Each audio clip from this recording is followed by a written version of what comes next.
So, ayan mga kababayan, ano, panoorin natin yung commentary ni Atty. Arroyo tungkol sa mga nangyayari ngayon sa Senado. So, let's go. Mga mambabatas hindi alam ang batas. Ginagamit nilang basihan yung Avellino versus Cuenca bilang legal basis dun sa ginawa nilang coup today, no? Pero alam nyo, ibang nangyari dun sa Avellino versus Cuenca. Nagsimula sila, meron silang quorum. At matapos mag-walk out, siyempre, ang prinsipyo na sinabi sa Avellino versus Cuenca ay kapag merong quorum sa simula, ay miski sila yung mag-walk out, magkakaroon pa rin ng quorum, no? Hindi po ganyan ang nangyari ngayon. Ang quorum po ay base pa rin sa 24 mga senador dahil 24 naman po talaga meron tayong mga senador, no? Kaya nagtatago, kaya nakakulong. Ang numero po ng Senado ay 24 at ang lengguwahe ng saligang batas, ang quorum ay mayorya ng lahat ng mga senador. At yan po ay simple mathematics. 12 plus 1 equals 13. So yung pagpupulong po nangyari ngayon na 12 lang ang merong mga senador, wala po yung legal na epekto. Nananatiling Senate President si Alan Peter Cayetano at nananatiling chairperson po ng Senate Blue Ribbon Committee si Pia Cayetano. At siyempre po dahil hindi naman napalitan ang subcommittee chairman ng flood control scam, tuloy-tuloy po dapat ang hearing bukas na ng subcommittee on flood control na pinamumunuan ni Senator Marcoleta. So, attorney, kung questionin ng kampo ni Senate President Alan Cayetano ang legality ng sesyon, maaapektuhan po ba ang pagiging chair ni Senator Erwin Tulfo bilang ipinalit nila ngayon as BRC chair at mga hearing na kanyang ipapatawag? Gaya ng sinabi ko po, wala namang bisa yung kanilang pagpupulong ngayon dahil wala silang quorum. Alam niyo po, ang Senado ay yan ay isang collegial body. Hindi yan po pwede magdesisyon hanggang merong quorum. At ang quorum po is 12 plus 1, 13. Mali po yung sinasabi nila na 22 lang dahil yung isa nakakulong, yung isa nagtatago, no? Dahil yung ginagamit nga nilang authority, yung Avellino versus Cuenca, hindi po ganyan ang facts. Ang facts po doon, may quorum, nag-walk out, dahil merong ang quorum sa simula, may quorum pa rin na magpapatuloy, no? Hindi po ganyan ang nangyari ngayon dahil simula sila, wala silang quorum. So kahit anong gawin nila, hindi sila po pwede magkaroon ng quorum. Nakakalungkot lang kasi 12 mga mambabatas yan, elected on a national basis, hindi nila naiintindihan ng batas. Opo. Attorney, bago kay partner Jason, sa umpisa nyo palang pagpasok nyo talagang nanggigigil at dismayado kayo. Pero sa isang post ni Congressman Isidro Ungab, sabi niya dito, by what authority Win Gatchalian banged the gavel and convened the session? Majority of 13 is required by the Constitution to have a quorum.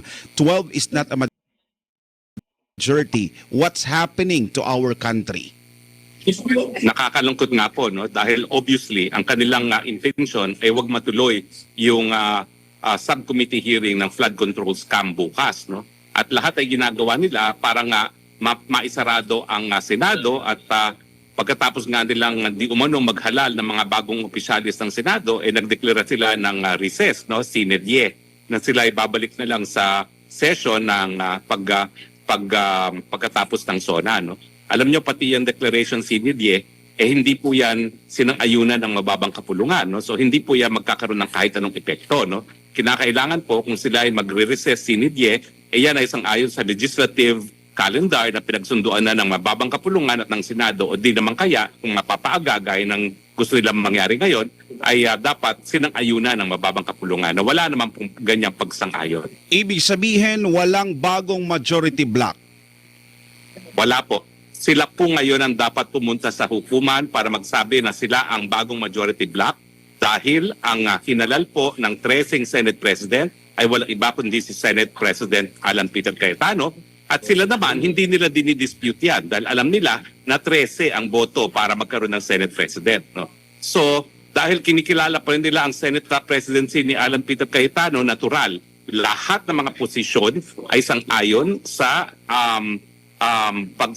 sa kasunduan ng mayorya. At ang mayorya ngayon ay pinamumunuan pa rin ni Alan Peter Cayetano. Silang dapat pumunta sa hukuman dahil sila ang nagpapanggap na Senado. Senator, Ano yung basa ho ninyo kay Senator Chis Escudero? Kasi parang siya yung naging parang siya yung naging lakas kanina para magkaroon daw ng quorum sa Senado. Actually, pagpasok pa nga lang ni Senator Chis Escudero ay nagpalakpakan yung nasa hall, pati na yung mga kinongratulate, hinandshake itong si Senator Chis Escudero ng mga taga-minorya. Anong basa po ninyo? Sabi naman daw niya wala naman daw issue na politika ito.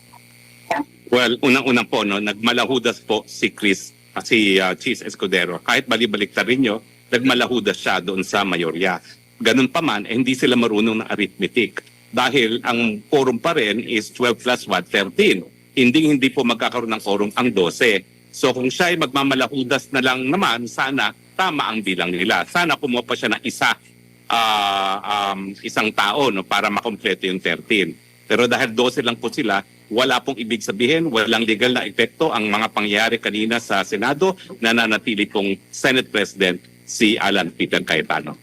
Attorney, si Jason po ito. Kung ipipilit po ng kampo nila Senator Win Gatchalian ang kanilang gusto, ano sa tingin ninyo, Attorney, ang magiging kahinatnan ng ating Senado at ano kaya ang pwedeng maging epekto nito dito po sa nangyayari po sa ating bansa? Well, unang-una, hindi nila mapipigilan. Kasi hindi naman nila sinabi na nagkaroon na ng bagong Senate President. Nananatiling Senate President pa rin si Alan Peter Cayetano. Doon sila nagkamali. Dapat naging consistent na sila para si Alan Peter Cayetano ang pupunta ng Korte Suprema, no? Pero hindi, no? Dahil ang sinasabi nila Speaker pro tempore lang itong si President pro tempore lang itong si Sherwin Gatchalian, syempre kinikilala po rin nila si Alan Peter Cayetano. Ang kinakailangan lang mangyari bukas para matuloy ang pagdidinig ng Subcommittee on Flood Control maging presente ang ating Senate President dahil ang Senate President pa rin ang merong personal na kumbaga meron siyang personal jurisdiction doon sa premises mismo ng Senado at sa aminado naman sila na Senate President pa rin si Alan Peter Cayetano. So masusunod pa rin ang sasabihin ni Alan Peter Cayetano, bubuksan pa rin niya ang Senado para mapatuloy ang pagdinig ng Subcommittee on Flood Control SCAP. Ngayon nga, Attorney, ang nangyayari, nagpalabas ng memo si Senator Win Gatchalian na magdeklara ng work from home. Aba, Wag muna kayong okay lang na magtrabaho kayo dyan sa bahay ninyo. Ang sabi naman ni Senate President Cayetano, tuloy ang trabaho. Yung mga guests na inibitahan natin para sa Blue Ribbon hearing, kailangan papasukin ninyo, wag ninyong haharangin. Parang magkakaroon ng nito, Attorney, kalituhan para sa mga empleyado ng Senado. Sino ba ang susundin nila?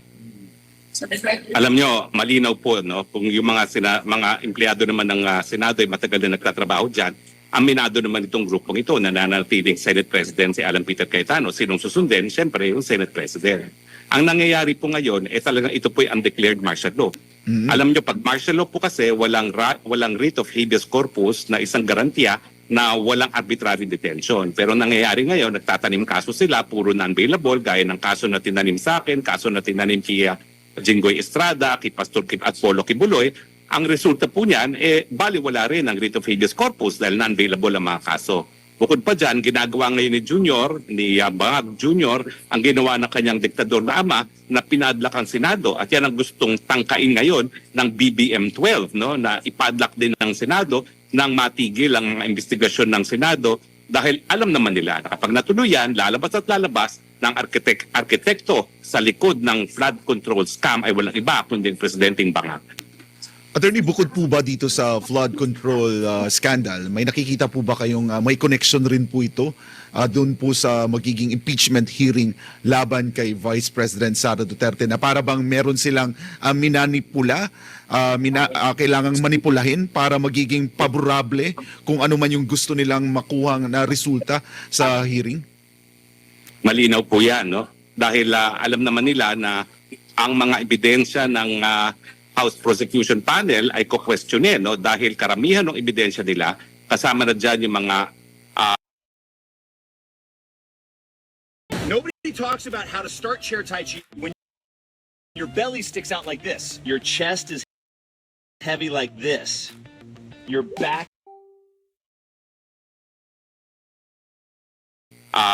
dokumento na presenta ng AMLAC ay hindi dapat tanggapin, no? Dahil yan ay nakuha na hindi dumaan sa tamang proseso, hindi dumaan sa tamang hukuman. At ang presiding officer ay magdidesisyon kung tatanggapin o hindi yung ganyang mga ebidensya. So importante talaga sa Administrasyong Bangag na mahawakan nila ang Senate Presidency dahil ang Senate President ang siyang nag-iisang magiging presiding officer at magdidesisyon kung tatanggapin o hindi ang ganyang mga ebidensya. Isa pang ebidensya na kinakailangang magkaroon ng ruling ang presiding officer ay yung sinungaling na si Madriaga na nakakulong sa kidnapping, yung issue kung pwede ba siyang mapresenta dahil hindi naman siya binanggit sa kahit anong impeachment complaint ay didesisyonan din ng presiding officer. Sir, may nabanggit ho kayo doon sa may mga pinagtatakpan, natatakot doon sa investigasyon. Para sa inyo, ano ba dapat talaga ang maging priority ngayon ng Senado? Ang impeachment kay Vice President Sara Duterte o yung itong bubukas muli ng investigasyon para sa bilyong-bilyong pisong flood control scandal? Ang flood control scandal po ay isang investigasyon na nakakaapekto kung paano nagamit ang kaba ng taong bayan sa panahon na talagang kulang-kulang ang kaba ng bayan ngayon. Alam naman natin ang problema ay patuloy na pagtaas sa presyo ng bilihin. Nagsimula yan bago pa magputukan sa gitnang silangan, lumala dahil sa putukan. Ang dapat inaatupag ng Senado ngayon ay ang mga solusyon bilang policymakers kung paano nga maibsan ang kahirapan ng taong bayan dulot ng walang tigil na pagtaas sa presyo ng mga bilihin. Pero inuuna nila ang agenda ng Administrasyong Bangag at yan ay sirain ang number 1 na balakid sa kanilang kagustuhan na manatili sa kapangyarihan till kingdom come. Marcos 2-0. Attorney, bago namin kayo bitawan, magtatanong rin po kami sa iba pang ma-issue dahil maliban po dito sa Senado, may kaganapan rin po doon po sa mababang kapulungan, doon po sa House of Representatives, kung saan nga po ay na-expel si Representative Kiko Barzaga. Ano po ang masasabi po ninyo, Attorney? Bahagi rin po ba ito ng patuloy na panggigipit ng gobyerno, ng kasalukuyang administrasyon sa lahat ng mga nag-o-oppose po sa kanila? Gaya ng sinabi ko, no, ang lahat ng mapangyari ay undeclared martial law. Kasama na dyan yung pagpapatalsik sa posisyon sa mga tao na hindi pupuri dito sa bangag na presidenteng ito. No? Saan ka nakakita? Ang Kongreso ay deliberative body. Bakit mo papaalisin ng isang tao bilang isang kongresista dahil sa mga nasasabi niya laban sa nakaupong presidente? Hindi ba yan talaga ang trabaho ng Kongreso? Kaya nga, ang mga kongresista, meron silang immunity from libel para walang balakid sa malayang pagdedebate ng mga issue. Ang dapat gawin, debatihin. Unang-una, dapat bang manatili ang presidente na bangag? Pangalawa, sino ang dapat mamuno ngayon sa bansa ngayong napakadaming pagsusubok na hinaharap tayo? Ang tao ba na nasa tamang pag-iisip o ang tao na hinala ng tao na mamuno kapag hindi na kaya ng presidente mamuno? At yan, syempre, ay walang iba kundi si VP Sara Duterte. At speaking of Vice So, all right. Thank you so much. Thank you for watching. Please don't subscribe and like our video. Thank you so much, everyone. God bless.